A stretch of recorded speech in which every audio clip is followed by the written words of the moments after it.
здраво на сите.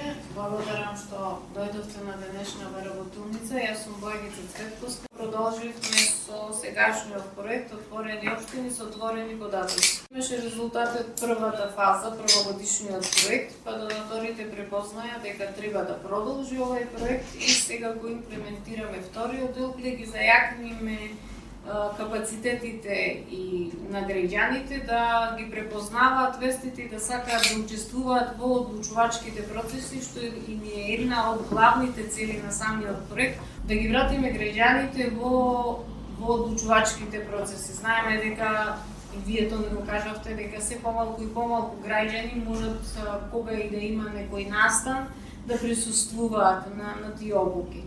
Сите сме или учесници или соучесници во овие процеси во кои сега се најдуваме, докаде сме дотерани.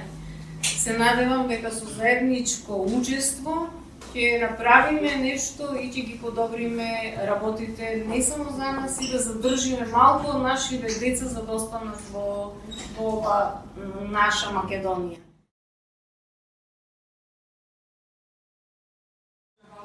Опремата и веќе постои таа можност за граѓаните за директно пренесување на седниците, значи подолг период.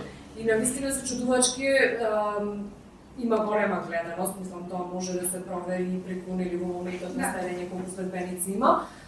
Исто така понатамошни прегледи на YouTube, особено во предизборни периоди гледаноста е најголема нели од сниманите седници се ставени од забележено во некои општини, да речеме и некоја седница што била некогаш може да се изгледа, така и се поставени. Да, значи покрештуваат во живо, исто така и се поставуваат на YouTube. Исто и комисиите, само што комисиите не одат во живо, се снимаат заради внатрешната комуникација сега сепак во Општина Крушево има исто така преку проект и донација се добијање опрема преку едикинг мислам за екнување на капацитетите на општините през скоро 4 до 5 години, значи во претходниот мандат на претходниот состав на Советот.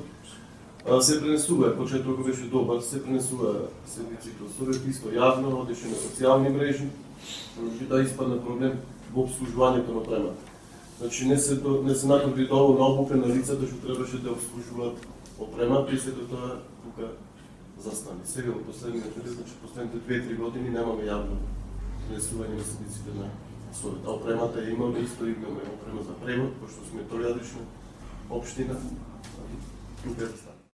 Општина Лесено обезбеди опрема пред околу 2 месеци преку проект исто, значи поставени се микрофони и камери, се што е потребно за пренесување седници, меѓутоа имаме еден мал проблем со функционалноста на опремата, па чекаме од Скопје да сретат некој проблем што е да се пренесува, така да ќе сме нови.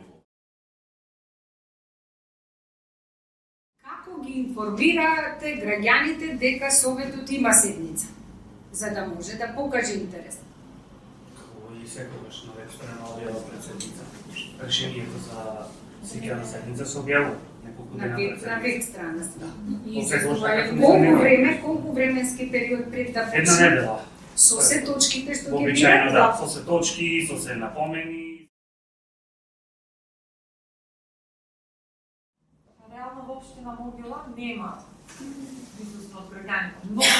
Многу ретко. Иако и ние имаме опрема за снимање, исто така е набавена пред 7 години. Меѓутоа, кај нас не одат во живо седниците. Најпрво јас ги снимам, па потоа ги објавувам на YouTube каналот и тие исто така можат да се најдат и на веб страната, ги имаат страна. Сите седници што се. Да, ги има сите седници, ама од после. Имаме опција за да се оди, значи, во живо. Меѓутоа, тоа е, да речам, треба со согласност да биде сепак. Не е памет. Значи, и кај вас исто интересот на граѓаните да присуствуваат на Много е седница? слаб, многу е слаб. На друга место каде е слаб? Да речам и не доаѓа.